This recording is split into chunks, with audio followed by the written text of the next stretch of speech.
Hi friends, how are you? Hope you're well and you've had a good week. Mine's actually been not too bad. I got my first COVID vaccine on Thursday and I have to say very little side effects. A wee bit of a headache, but once I took a couple of paracetamol that went away.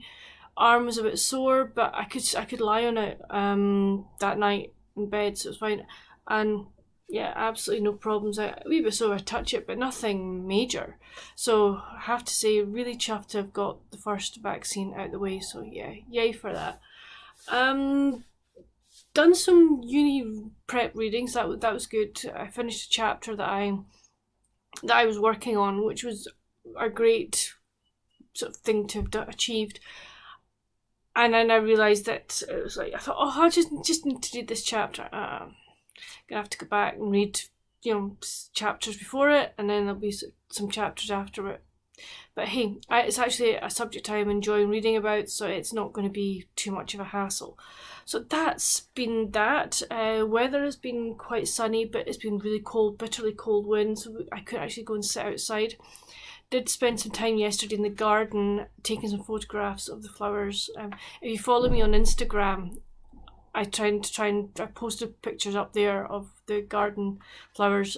I do post most days on Instagram, so I'll leave my link to Instagram down below if you want to come and start following me.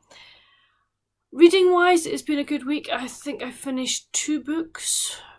I finished Summer at the Lakeside. Hold on, I'm going to go and get the book. Okay, I'm back.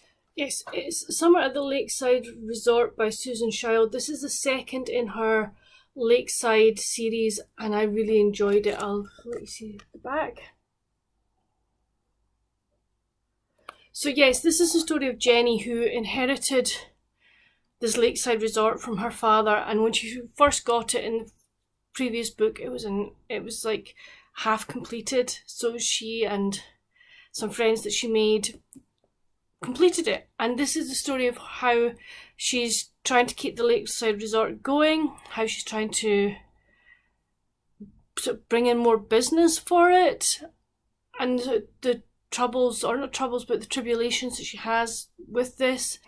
She has a boyfriend called Luke, who for some of the book is not where she stays for various reasons. You find that out, and it's also about her growth, her development as a character, her development as a person, really.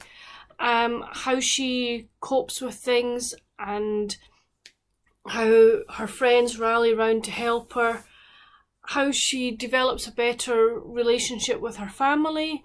It is a really lovely book and I would highly recommend it. I gave it 4 out of 5. Then I also finished this week The Hideaway by Sheila O'Flanagan. Again, another 4 out of 5 for me. In this we meet Juno, who has been going with this gentleman and she finds out he is not what he says he is. Or so there's that, and it really floors her because something happens. So she takes a 3-month sabbatical from work and ends up going and staying in the villa that belongs to her friend Pilar's mother, but it was Pilar's mother's villa. It's a bit bit dilapidated in bits, and it needs some updating. So Juno, to keep herself busy, decides that she's going to do some work around the house, and it was really nice. It's her road to recovery, how she recovers from what happened, how she begins to trust herself again and her own judgments. She also makes friends within the village that the villa's in, and it's how she gets on with them, the relationships she builds there. I have to say, I did really enjoy it. The ending bugged me. That's the only thing I'm going to say. I'm not going to tell you why the ending bugged me because I don't want to spoil it. But I'm like, I felt it was a bit of a letdown, but that's the way it goes. But again, I think I gave it 4 out of 5. Hold on till I consult my little book. Yes, I did. I also then read on my Kindle The Secret Scottish Escape by Julie Shackman.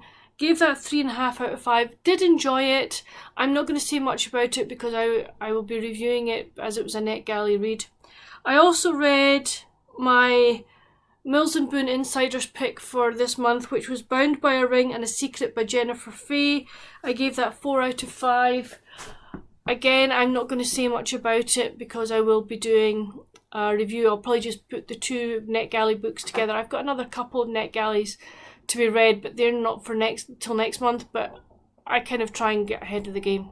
Yeah, I'm like that. So I hear you ask, what are you reading now? Okay, I am listening to The Amish Cookie Club by Sarah Price on Audible, and I only started last night. I'm 2 chapters in.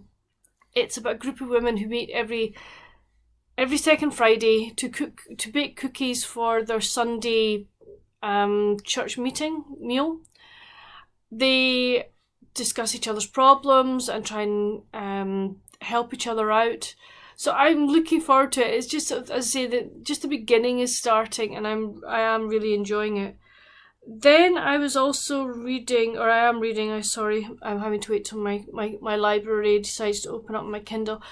The 2 Amish books I'm reading for Amish in April, which is a readathon that was started by Sarah the Bookish Knitter and Lizzie from Lizzie Fay Loves Books. At least I think it's Lizzie Fay Loves Books.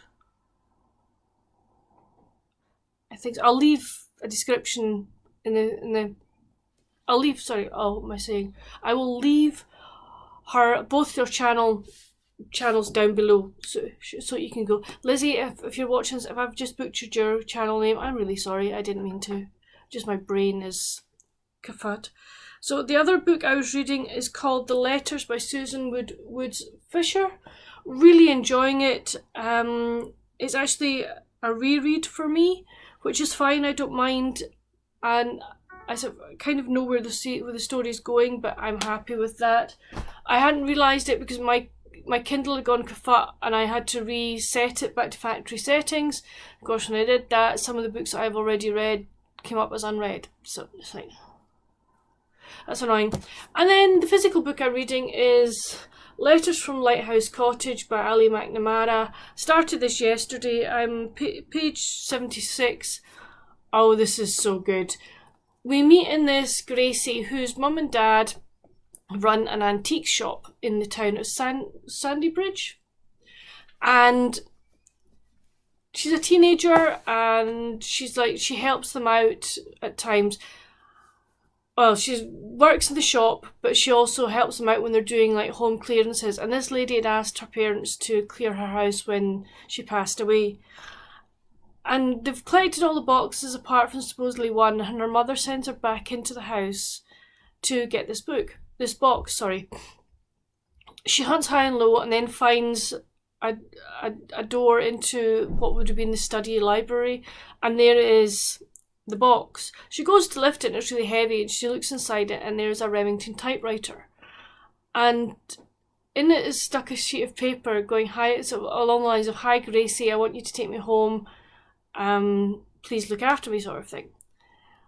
But this typewriter then starts writing Gracie letters about things that are going to be happening in her life and giving her advice. And so far, it is just a fun read. I am really, really enjoying it. We started off in like modern day time, but we're now back. Gracie sort of looking back at her teenage years when this was happening. So it's like 1986, and she's like, "Oh yes, I bought one of these new chocolate bars called a Whisper," and I'm going, "I remember those. They were good." And sort of talking about like pop bands, and it's like Morton Harkett of Aha, and I remember Aha. So it's kind of taking me back to sort of my teenage years, as it were. So it's really, really nice. I am actually enjoying that. So those are the books that I am I've read this week and that I will be reading over the weekend. I think I'm going to probably fly through this one. As I say, the Amish one that I am actually reading physically, it is a reread for me, and the story's coming back to me, so I can think that will be a quick read for me as well. I'm just going to enjoy the Amish cookie bake one at night and just listen to a couple of chapters at bedtime, which is going to be, I may not get it finished for the end of the readathon, but I don't mind. I'm just enjoying listening to it. The readathon is, if you're interested in joining in, it is from the 8th of this month to the 18th. So you got this weekend and right through to the end of next weekend.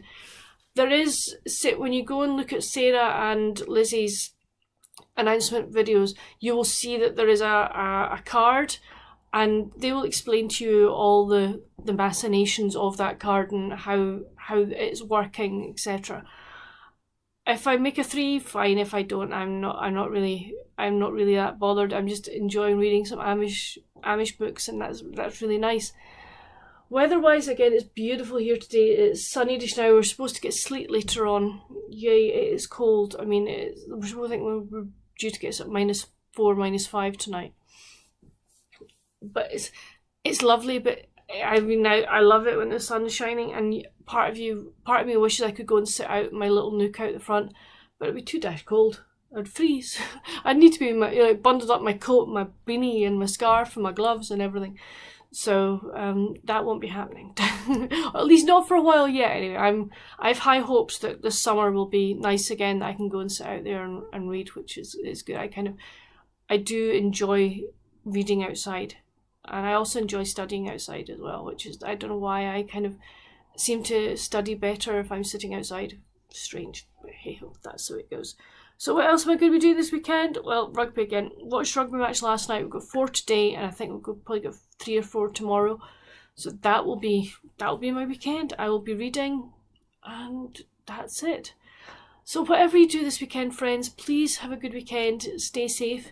It'd be really nice to know down in the comments what you're going to be doing this weekend and what you're reading. If you've read any of the books that I've mentioned, again, chat to me about them in the comments. It'd be great to chat. Hit that subscribe button and the notification bell. But that's it for this video. As I say, stay safe, and I'll see you soon. Bye.